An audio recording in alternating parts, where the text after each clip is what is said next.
Example 2.17ல் இந்த மாதிரி ஃபார்மேட்டை கொடுத்துட்டு இந்த பவர் வந்து ஃப்ராக்ஷனில் இருக்குது.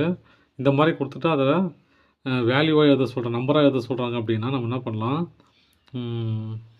அதுக்கு ஃபார்முலா இருக்குது x power m by n equal to n root x power M.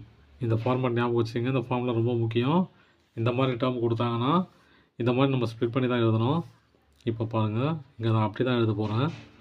Route 81 கீழே இருக்கிறது 4 பவர் 5 அப்படியே வச்சுக்கிறேன். அப்போது இந்த நம்பரு 4 இருக்கிறதுனால இந்த நம்பரு 4 மடங்காக பிரிஞ்சுக்குது.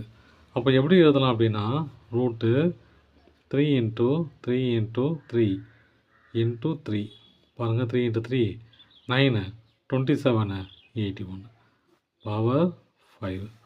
அப்போது 4க்கு 1 எடுத்துக்கலாம் இல்லையா, 4 நம்பருக்கு ஒரு 3 எடுத்துக்கலாம். ரூட் எடுத்துனா ரூட்டை கேன்சல் பண்ணோன்னா நம்ம என்ன பண்ணலாம், ஒரு 3 எடுத்துக்கலாம்.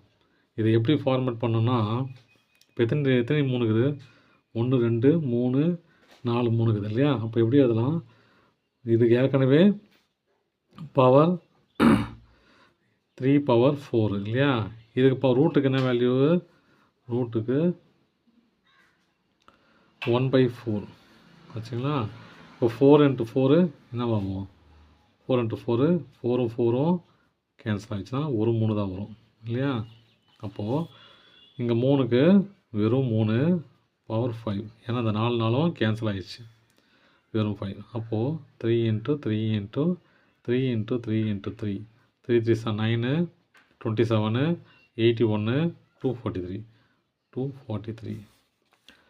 இந்த நம்பருக்கு 64 முதல்ல மைனஸ் இருக்குது பவர் இல்லையா. அப்போ நம்ம கீழே கொண்டு வந்துடலாம்.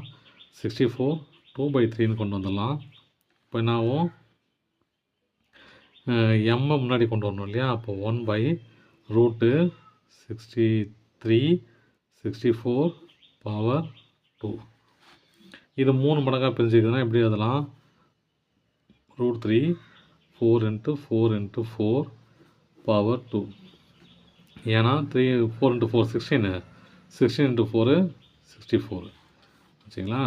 இப்போது இந்த 3க்கு ஒரு 4 எழுதிக்கலாம். அப்போது 1/4 பவர் ஸ்கொயர், அப்போ 1/16. அவ்வளோதான் ஆன்சர் இது. தேங்க்யூ.